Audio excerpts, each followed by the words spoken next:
মৰমৰ ছাত্ৰ ছাত্ৰীসকল, তোমালোকক মই মোৰ চেনেলটোলৈ স্বাগতম জনাইছোঁ। আজি মই ক্লাছ 7ৰ বিজ্ঞান পাঠ্যপুথিৰ প্ৰথম ভাগৰ চেপ্টাৰ 4 গতি আৰু সময় পাঠটোৰ অনুশীলনীৰ প্ৰশ্নসমূহৰ উত্তৰসমূহ আলোচনা কৰিম। গতিকে তোমালোকে ভিডিঅ'টো প্ৰথমৰ পৰা শেষলৈকে চাবা। অনুশীলনীৰ 1 নম্বৰত দিয়া আছে, তলৰ গতিসমূহ সৰল ৰৈখিক, বৃত্তীয় বা দোলন গতিত শ্ৰেণীভুক্ত কৰা। এ নম্বৰত দিয়া আছে, দৌৰি থকা অৱস্থাত তোমাৰ হাতৰ গতি। তোমালোকে উত্তৰত লিখিবা দোলন গতি। বি নম্বৰত দিয়া আছে, এটা পোন ৰাস্তাৰে বাগি টানি থকা ঘোঁৰাৰ গতি। তোমালোকে উত্তৰত লিখিবা সৰল ৰৈখিক গতি। চি নম্বৰত দিয়া আছে, ঘূৰণ দোলনাত উঠি থকা অৱস্থাত শিশু এটাৰ গতি। তোমালোকে উত্তৰত লিখিবা বৃত্তীয় গতি। ডি নম্বৰত দিয়া আছে, ঢেঁকী পাতত উঠি থকা অৱস্থাত শিশু এটাৰ গতি। তোমালোকে উত্তৰত লিখিবা দোলন গতি। ই নম্বৰত দিয়া আছে, বৈদ্যুতিক ঘণ্টাৰ হাতুৰিৰ গতি। তোমালোকে উত্তৰত লিখিবা দোলন গতি। এফ নম্বৰত দিয়া আছে, এখন পোন দলঙত ৰেলৰ গতি। তোমালোকে উত্তৰত লিখিবা সৰল ৰৈখিক গতি। 2 নম্বৰত দিয়া আছে, তলৰ কোনবোৰ উক্তি শুদ্ধ নহয়। এ নম্বৰ উক্তিটো হৈছে সময়ৰ মৌলিক একক ছেকেণ্ড। এই উক্তিটো শুদ্ধ। তোমালোকে উত্তৰত লিখিবা শুদ্ধ। বি নম্বৰ উক্তিটো হৈছে প্ৰত্যেক বস্তুৱে ধ্ৰুৱক দ্ৰুতিৰে গতি কৰে। এই উক্তিটো অশুদ্ধ। তোমালোকে উত্তৰত লিখিবা অশুদ্ধ। চি নম্বৰ উক্তিটো হৈছে দুখন চহৰৰ মাজৰ দূৰত্ব কিলোমিটাৰত জোখা হয়। এই উক্তিটো শুদ্ধ। তোমালোকে উত্তৰত লিখিবা শুদ্ধ। ডি নম্বৰ উক্তিটো হৈছে এটা প্ৰদত্ত দোলকৰ পৰ্যায়কাল ধ্ৰুৱক নহয়। এই উক্তিটো অশুদ্ধ। তোমালোকে উত্তৰত লিখিবা অশুদ্ধ। ই নম্বৰ উক্তিটো হৈছে এখন ৰেলৰ দ্ৰুতি মিটাৰ প্ৰতি ঘণ্টাত প্ৰকাশ কৰা হয়। এই উক্তিটো অশুদ্ধ। তোমালোকে উত্তৰত লিখিবা অশুদ্ধ।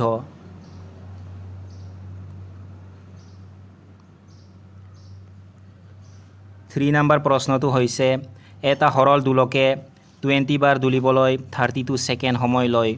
দোলকটোৰ পৰ্যায়কাল নিৰ্ণয় কৰা। তোমালোকে উত্তৰত লিখিবা 20 বাৰ দোলন সম্পূৰ্ণ কৰিবলৈ সময় লয় 32 ছেকেণ্ড। এবাৰ দোলন সম্পূৰ্ণ কৰিবলৈ সময় লয় 32 divided by 20 second equal to 1.6 second. দোলকটোৰ পৰ্যায়কাল হ'ল 1.6 ছেকেণ্ড। 4 নম্বৰত দিয়া আছে, দুটা স্থানৰ মাজৰ দূৰত্ব 240 কিলোমিটাৰ। এখন ৰেলে এই দূৰত্ব অতিক্ৰম কৰিবলৈ 4 ঘণ্টা সময় লয়। ৰেলখনৰ দ্ৰুতি নিৰ্ণয় কৰা। তোমালোকে উত্তৰত লিখিবা দূৰত্ব ইকুৱেল টু 240 কিলোমিটাৰ, সময় ইকুৱেল টু 4 ঘণ্টা, দ্ৰুতি ইকুৱেল টু অতিক্ৰম কৰা দূৰত্ব ডিভাইডেড বাই মুঠ প্ৰয়োজনীয় সময় equal to 240 kilometre divided by 4 hour equal to 60 kilometre প্ৰতি ঘণ্টা। ৰেলখনৰ দ্ৰুতি 60 কিলোমিটাৰ প্ৰতি ঘণ্টা।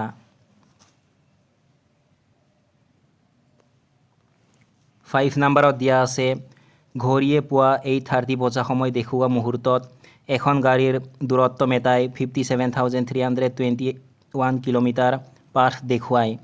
যদি পুৱা 8:50 বজাত দূৰত্ব মেটাৰ পাথ 57,336 কিলোমিটাৰলৈ পৰিৱৰ্তন হয়, তেন্তে গাড়ীখনে অতিক্ৰম কৰা দূৰত্ব নিৰ্ণয় কৰা। এইখিনি সময়ৰ ভিতৰত কিলোমিটাৰ প্ৰতি মিনিট এককত গাড়ীখনৰ দ্ৰুতি গণনা কৰা। দ্ৰুতি কিলোমিটাৰ প্ৰতি ঘণ্টা এককতো প্ৰকাশ কৰা। তোমালোকে উত্তৰত লিখিবা দূৰত্ব equal to 57,336 kilometre minus 57,321 kilometre equal to 15 kilometre. Kilometre প্ৰতি মিনিটত দ্ৰুতি equal to 15 kilometre divided by 20 minute equal to 3/4 kilometre per minute.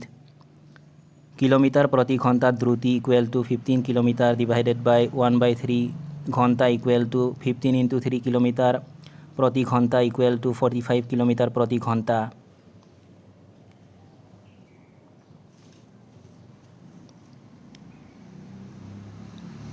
6 নম্বৰত দিয়া আছে চালমাই চাইকেলেৰে ঘৰৰ পৰা বিদ্যালয়লৈ যাবলৈ 15 মিনিট সময় লয়। যদি চাইকেলখনৰ দ্ৰুতি 2 মিটাৰ পাৰ ছেকেণ্ড হয় তেন্তে ঘৰৰ পৰা বিদ্যালয়খনৰ দূৰত্ব নিৰ্ণয় কৰা। তোমালোকে উত্তৰত লিখিবা চালমাই চাইকেলেৰে ঘৰৰ পৰা বিদ্যালয়লৈ যাবলৈ সময় লয় 15 minute equal to 15 multiplied by 60 equal to 900 second. চালমাৰ চাইকেলৰ দ্ৰুতি equal to 2 metre per second. দ্ৰুতি ইকুৱেল টু অতিক্ৰম কৰা দূৰত্ব ডিভাইডেড বাই মুঠ প্ৰয়োজনীয় সময়। অতিক্ৰম কৰা দূৰত্ব ইকুৱেল টু দ্ৰুতি মাল্টিপ্লাইড বাই সময় equal to 2 multiplied by 900 equal to 1800 metre.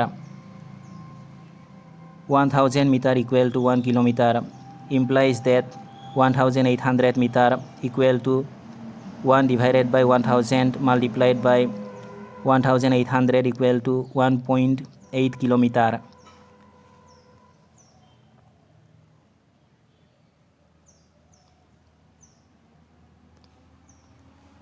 Seven নম্বৰত দিয়া আছে তলত উল্লেখ কৰা অৱস্থাবোৰত গতিৰ দূৰত্ব সময় লেখৰ আকৃতি দেখুওৱা। এ নম্বৰত দিয়া আছে ধ্ৰুৱক দ্ৰুতিৰে গতিশীল এখন গাড়ী। বি নম্বৰত দিয়া আছে ৰাস্তাৰ কাষত ৰৈ থকা এখন গাড়ী। তোমালোকে উত্তৰত লিখিবা। ইয়াত মই তোমালোকক তলত উল্লেখ কৰা অৱস্থাবোৰত গতিৰ দূৰত্ব সময় লেখৰ আকৃতি দেখুৱাই দিছোঁ। তোমালোকে এইখিনি চাই আঁকি ল'বা।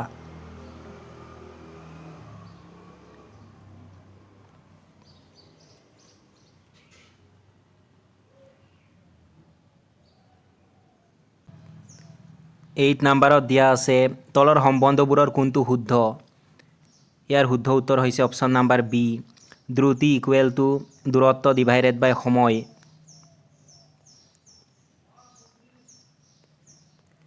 9 নম্বৰত দিয়া আছে দ্ৰুতিৰ মূল একক হ'ল।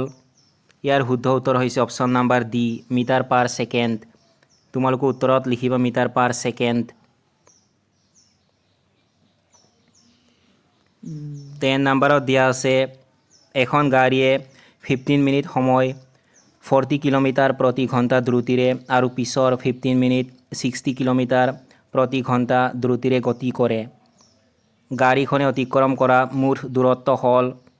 ইয়াৰ শুদ্ধ উত্তৰ হৈছে অপশ্যন নম্বৰ বি 25 কিলোমিটাৰ। তোমালোকে উত্তৰত লিখিবা 25 কিলোমিটাৰ।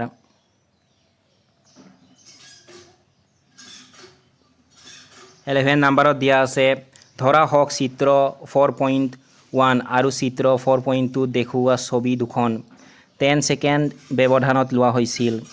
যদি এই ছবি দুখনত 100 মিটাৰ দূৰত্ব 1 চেণ্টিমিটাৰ বুলি দেখুওৱা হয় তেন্তে ছবিৰ নীলা গাড়ীখনৰ দ্ৰুতি গণনা কৰা।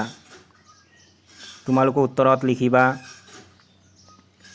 নীলা গাড়ীখনে অতিক্ৰম কৰা দূৰত্ব হ'ল 100 মিটাৰ আৰু এই দূৰত্ব অতিক্ৰম কৰিবলৈ লোৱা সময় হ'ল 10 ছেকেণ্ড। নীলা গাড়ীখনৰ দ্ৰুতি equal to 100 metre divided by 10 second equal to 10 metre per second.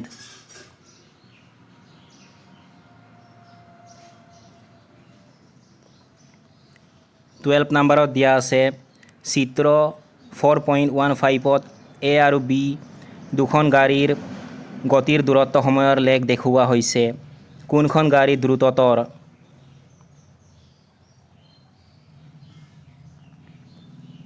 তোমালোকে উত্তৰত লিখিবা দূৰত্ব সময়ৰ লেখত যিমান বেছি ঢাল হয় গতিবেগ সিমানেই বেছি হয়। এই লেখত গাড়ী এৰ ঢাল গাড়ী বিতকৈ বেছি গতিকে গাড়ী এ দ্ৰুততৰ।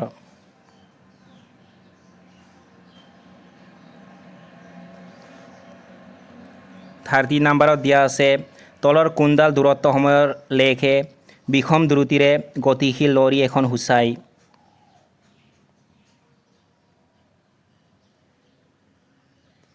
ইয়াৰ শুদ্ধ উত্তৰ হৈছে অপশ্যন নম্বৰ চি। তোমালোকে উত্তৰত লিখিবা অপশ্যন চি বিকল্পৰ লেখডালে বিষম দ্ৰুতিৰে গতিশীল লৰি এখন সূচায়।